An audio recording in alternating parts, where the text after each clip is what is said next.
Salut à tous, salut à toutes, c'est Sandrine et on se retrouve pour une toute nouvelle vidéo sur les tatouages. Oui, j'en ai déjà fait, je sais, mais logiquement, ça là, c'est la bonne. Donc aujourd'hui, en fait, c'est pour expliquer pourquoi moi je me tatoue.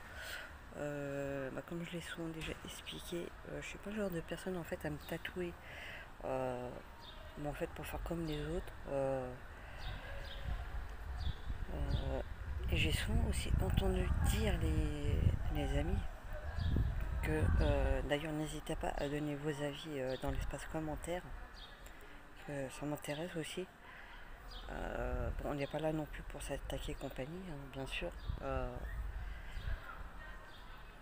J'ai souvent entendu dire que de se faire tatouer, quand on en avait, on était souvent des mauvaises personnes, que cela faisait sale, qu'on n'était pas des personnes respectables et compagnie, mais moi j'ai envie de vous dire, mais est-ce que vous apprenez déjà à connaître la personne sur ça déjà? Comment on peut juger une personne qui est tatouée? C'est parce qu'on est tatoué qu'on est forcément une mauvaise personne. Ça veut strictement rien dire. Moi je connais beaucoup de personnes qui sont même beaucoup plus tatouées que moi, euh, qui sont même limite encore plus respectables que quelqu'un qui va être, comment dire, qui va être très bien habillé, qui va faire propre sur soi en fait, même limite qui va être, comment dire, qui va être beaucoup plus être respectable que quelqu'un qui est en costume cravate. Est-ce que vous comprenez ce que je veux dire ou pas? Je pense qu'avant de juger quelqu'un sur ses tatouages, sur sa façon de s'habiller également, je pense qu'il faut d'abord essayer d'apprendre à connaître la personne. Moi, bon, je suis pas le genre de personne à me dire tiens, je vais me faire masse de tatouages. Bon, moi, c'est pas forcément mon but. On m'a souvent dit oui, tiens, tu vas te faire un tatouage, mais après tu vas plus pouvoir t'arrêter. Je vais pas dire que c'est forcément mon cas, mais c'est vrai que je m'en suis fait un, puis après un deuxième. J'ai l'intention de m'en faire un troisième, j'avais pris rendez-vous, mais entre guillemets, manque de bol, la crise sanitaire est arrivée, donc pour le moment, le rendez-vous est en suspens, parce que j'étais censé me faire tatouer maintenant, la semaine d'après, où on a commencé. Oui, si, on a passé en phase 3 le week-end, enfin mi-fait, aussi mi-mars, par là. J'étais censée me faire tatouer la semaine d'après, donc deuxième quinzaine de mars, et ma manque de molle, du coup, c'était reporté, c'est reporté. Donc pour le moment, jusqu'à nouvel ordre, c'est fermé. Donc j'attends, j'attends encore et encore. Donc, pour le moment, j'attends déjà qu'ils puissent réouvrir. Donc je pense que je serai sûrement pas forcément prioritaire déjà par rapport au jour auquel moi je souhaite être prise. Parce que moi pour le moment, il n'y a que les samedis. Il n'y a que le samedi pardon, que je peux y aller. À moins que je puisse me prendre bah, euh, une petite semaine de congé, mais en même temps, vu qu'on ne peut pas forcément partir, euh, voilà, il n'y a que le samedi que je peux en fait. Je pense qu'il y a d'autres personnes qui seront sûrement prioritaires qui ont aussi pris des samedis. Donc c'est pour ça que je les ai contactés via Messenger pour déjà pour leur dire que comment ça allait se passer, mais plus dans le sens où s'il il aurait fallu que je repaye. euh, et si eux allaient recontacter justement au niveau des rendez-vous. Donc j'étais rassurée, on m'a dit que j'aurais pas besoin de repayer pour ça, que dès qu'ils allaient pouvoir réouvrir dans des conditions, déjà dans de bonnes conditions d'hygiène par rapport à eux, ce qui est tout à fait normal, on allait être au courant, aussi être dans de bonnes conditions d'hygiène aussi vis-à-vis de nous. Et je leur ai dit que même si à un moment donné on me prévenait par exemple le vendredi, donc la veille pour le lendemain, que c'était pas du tout gênant, moi me concernant en fait. Euh, Après aussi, un peu par rapport à l'heure, je dis, du moment que je suis prévenu, au moins, en imaginant qu'on garde la même heure, 11h30, euh, voilà, à peu près leur limite, à peu près 10h, 10h30 du soir, sachant que je me couche à peu près tard.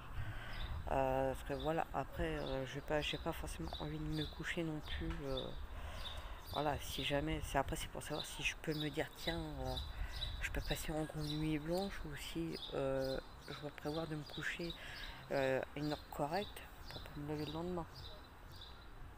Voilà, il y a ça aussi. Enfin, il y a plein de trucs. Le truc, c'est que si je dois avoir rendez-vous le lendemain 11h30, j'ai pas non plus que c'est hyper long, mais j'ai quand même du chemin à faire. Euh, bon, après, j'habite Chantilly, Gentilly, pas Chantilly, Gentilly.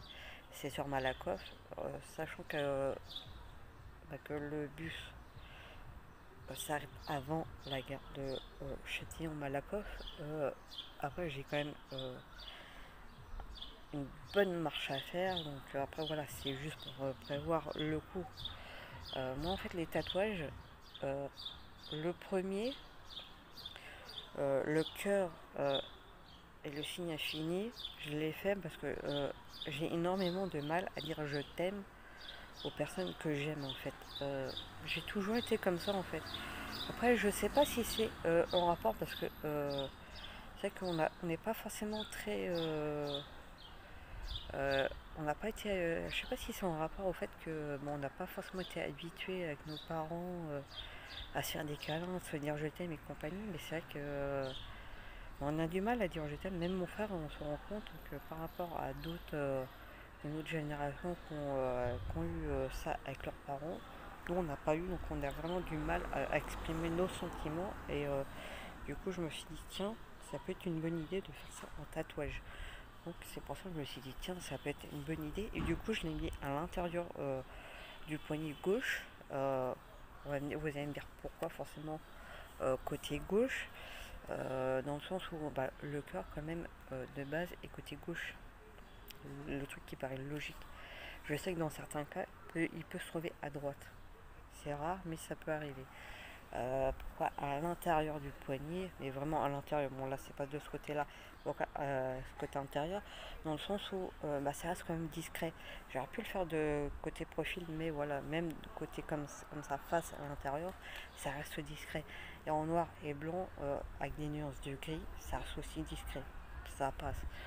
Pourtant, là où je travaille, ça gêne personne. Après, c'est le genre d'endroit où on peut assez facilement, au final, entre guillemets, mettre des bracelets, une montre, un truc comme ça peut passer en fait. Ça va, ça va choquer personne. Euh, Après, le deuxième, je l'ai fait pour rendre hommage à une seule et unique personne, pour ma grand-mère paternelle, qui s'est toujours très bien occupée de moi et de mon petit frère, de mon jeune frère maintenant, c'est le village qu'on a. Elle a toujours aimé les roses. Donc du coup, bah, vous devez vous en douter. J'ai fait faire une rose. Euh, je pensais pas la faire aussi grosse de base. Le gars s'est un petit peu lâché, mais bon, ça me gêne pas forcément. Parce que dans le sens où j'avais quand même confiance en lui, parce que je savais qu'il allait en faire une très bien, une très belle. Et je sais pas pourquoi, mais après, je sais pas s'il était guidé ou quoi que ce soit, mais il avait exactement la rose que je voulais en fait. Et franchement, je n'ai pas été déçue. Et bah, un peu comme pour le premier tatouage, je lui ai dit franchement, si tu veux éventuellement apporter des petits détails, il n'y a pas de souci, tu peux. C'est juste quand même au niveau en gros du brouillon, parce que généralement, avant de le faire sur calque, il propose quand même avant, parce qu'il ne va pas directement faire sur le calque avant. Euh, donc je lui dis si jamais tu as des petites idées, voilà, n'hésite pas à proposer, il n'y a pas de souci. Je suis pas du genre à dire non, voilà. C'est vrai qu'après c'est assez simple. D'ailleurs lors de la vidéo j'ai essayé de vous mettre justement les photos de mes deux tatouages pour vous donner une idée. Et en fait là justement pour le troisième, j'ai dans l'idée de faire une jonquille avec le signe infini. Non pas le signe infini, pardon, excusez-moi, avec le signe du ruban rose. Alors j'ai hésité entre le faire entièrement en couleur ou le faire la jonquille en noir et blanc un peu comme la rose et faire le ruban du coup en couleur rose pour refaire ressortir. Et bah, j'ai hésité un peu parce que autant faire la jonquille en couleur ressortirait pas mal, mais même en noir et blanc, vous voyez ce que je veux dire ou pas? Donc n'hésitez pas à partager la vidéo et surtout à en parler en commentaire. Bye, à bientôt pour une nouvelle vidéo.